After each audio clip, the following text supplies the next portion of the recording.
Dr. Brett here with my wonderful wife, Lisa. It's been a week. It's been a week since the big adventure, the big journey, the three capes that I want to keep calling three peaks. That's okay. They were three mountains. Three humongous capes. So, week later. How do you feel? How's the legs holding up? The legs were fine. Good. The hips were fine. The physique was good. The backpack was heavy enough? I think it was up to 13, 14 kilos, which was quite challenging. But yeah, no, it was good. Good. So, reflection, takeaways. What was the biggest thing you loved about the journey? Lots of things, but I love the camaraderie amongst everybody that who's walking the trail with me. I did it with my two friends, Julie and Shan, and Girls Adventure.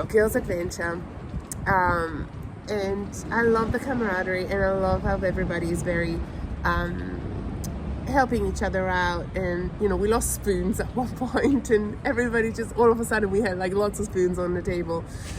But I loved being out in nature, that's for sure.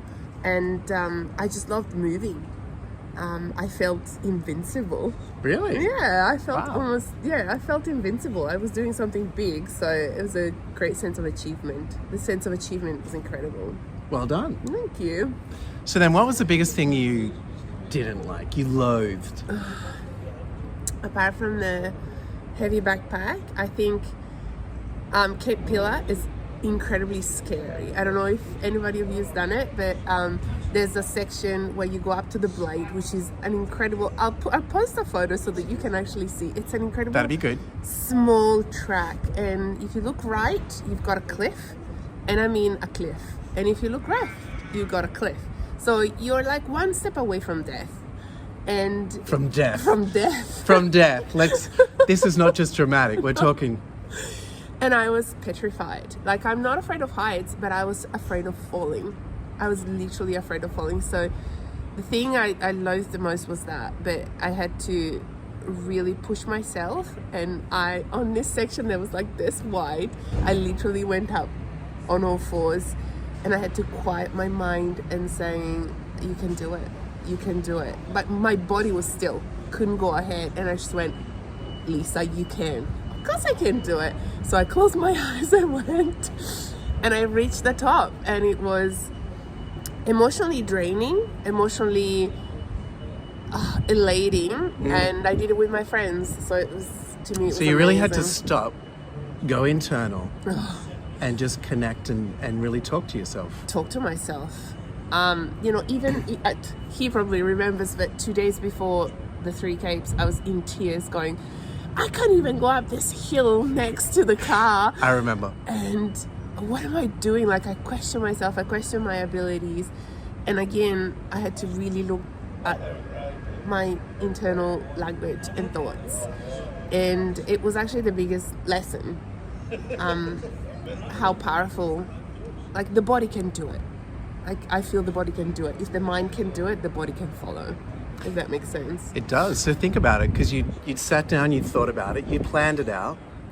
You had a goal in mind. You had a strong goal. The three of you sat down and went through it all. You planned it out. You'd also put the work in. It's not like you turned up untrained. No. So you were working towards this one particular event. You knew what was on the line, but even 2 or 3 days out, you'll question yourself. Yeah. Actually, that's probably, if we want to go and talk about my biggest learning. Yep. It's exactly that. Like, never underestimate the power of a goal. Like, I didn't understand how much having this goal of the three capes, walking with my friends, meant for me and for my changes in my body and in my mind. But also, a goal can I don't remember what I was going to say the second one. Well, the goal is the promise of, like, this is what we're going to do. It was very clear, finishing the three capes. You knew exactly the distance. Yeah. You worked out what was in the backpack, all the to-do things. And then also the preparation wasn't just physically going and walking, although you guys met up You did walks. You walked yourself most days. Yeah. And not every day was a big walk. There were, it was a variety. It was I planned it out developing it. Somebody helped me plan it out really well. But even along the way, even with all of that planning and organization and putting in the workload, 2-3 days out, I was still petrified, doubting myself. So yeah, it's a mindset game. So what was that? How did you get through that? Like 2-3 days out, you were almost wanting to pull out. Like, let's call it for what it is. Well, I think I got an amazing accountability person in my friend Julie, who booked this. She booked this walk 3 years ago, and she had 2 other friends going with her, and they kept pulling out and they kept moving this date. And when she half-heartedly asked me, do you want to do it? I was like, yeah, sure, I'll do it. Because it was a long way away? Yeah, it was a long way away. Sounded like a nice idea. But she and Sean have been my accountability buddies, and I didn't want to let them down. But I also didn't want to let myself down. I put in a lot of work, and for the first time in a long time, I felt like I was doing really well. And I'm already thinking about what's next. My next goal. But yeah, I didn't want to let them down and let myself down, really. And I really want to prove myself that I could do it. So the 2-3 days beforehand, when you were questioning all of this, you really just had to sit with it. Yeah, sit with it and just make peace with it. I don't think I really thought about it very much. I just went, it is what it is. There are always going to be setbacks and negative days or hard days. And so the 2 days before, I just took it as a hard day and just went, it's going to be fabulous. The weather turned up for us. It was sunny. It was beautiful. We saw whales at the end. And I knew that I was in for a treat. I just had to calm down the negative thoughts and the doubts. The mind racing. Yeah. And yet I am looking at 2 days after we came back, my friend Sean Googled multiple days hikes in Tasmania. So she's already looking for the next one. But when is the best time to set a goal? Your next goal? Exactly now. And we were thinking of doing the Point to Pinnacle, which is like the most badass half marathon in the whole world. You're going to run now, are you? No.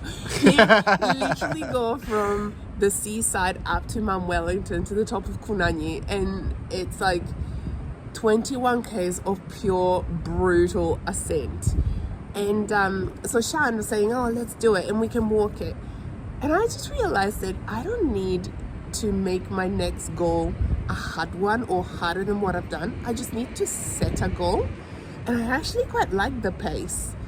To me, just the fact that I'm keeping consistent and achieving my goals is enough to keep me going. I don't need that extra challenge, because I know you like a challenge, right? Yeah, but it's a big point, because when we lecture, go do workshops and present, often people put goal setting down. It has to be big, it has to be scary, and they're really good things.